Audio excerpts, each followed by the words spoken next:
আব্দুল্লাহ ইবনে আমর রাদিয়াল্লাহু তাআলা আনহু বলেন, রাসূলুল্লাহ সাল্লাল্লাহু আলাইহি ওয়াসাল্লাম বলেছেন, যে ব্যক্তি নেশাদার দ্রব্য পান করবে, আল্লাহ রাব্বুল আলামিন 40 দিন তার সালাত কবুল করবেন না। কয়দিন? এই কথা বলেন, কয়দিন?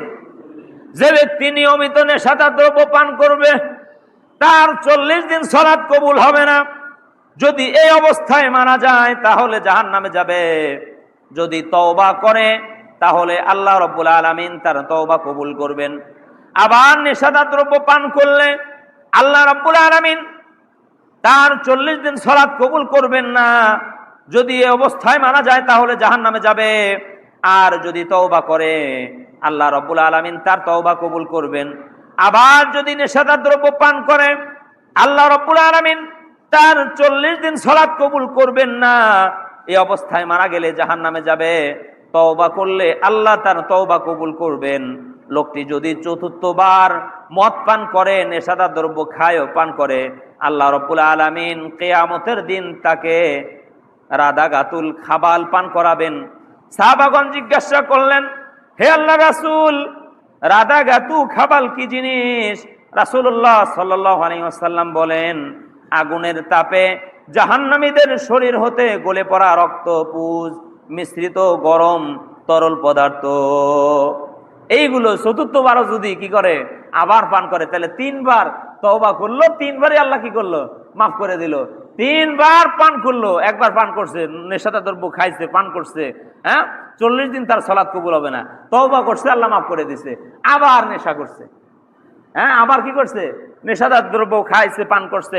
এরপরে আবার কি করে আল্লাহ তাআলা 40 দিন তার সালাত কবুল করবেন না। আবার লোকটা তওবা করলো, কি করলো? তওবা করে ফিরে আসলো। তাহলে ফিরে আসার রাস্তা আছে না নাই? এই কথা বলেন, ফিরে আসার রাস্তা আছে না নাই? তওবার দরজা খোলা আছে না নাই? কিন্তু ভাই, আমরা তো আল্লাহর সাথে ঠাট্টা মশকরা করি, হ্যাঁ হ্যাঁ, যে মরার আগে তওবা করব। কিসের আগে বলেন তো? মরার আগে তওবা করব। ও ভাই, দম যখন বারবার টানে, তখন কালিমাও পড়তে পারে না, এরকম লোক আছে না নাই? কথা বলেন, আছে না নাই? মৃত্যু কখন আসবে আমরা জানি ভাই। হাত থেকে ঢিল ছুটে যাওয়ার পরে যেমনি ভাবে ঢিল ধরা যায় না, হাত থেকে কাছের গিলাস পড়ে গেল, ধরতে পারলেন না, ধরা যায়? পড়ে গেলে ধরা যায়? ধরা যায় না। ভেঙে পড়ে গেল তো ভেঙে গেল। তো ভাই, আজরাইল আসলে পরে, আজরাইল যখন আসবে তখন কি তওবা করার সুযোগ পাবো আমরা?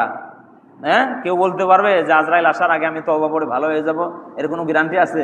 আপনার গ্যারান্টি আমি মেনে নেব যদি আপনি আপনার জীবনের গ্যারান্টি দিতে পারেন যে আমি এর আগে মরবো না, হ্যাঁ, তাইলে আমি মেনে নিব, সাময়িকভাবে মেনে নিলাম যে আপনি তওবা করতে পারবেন।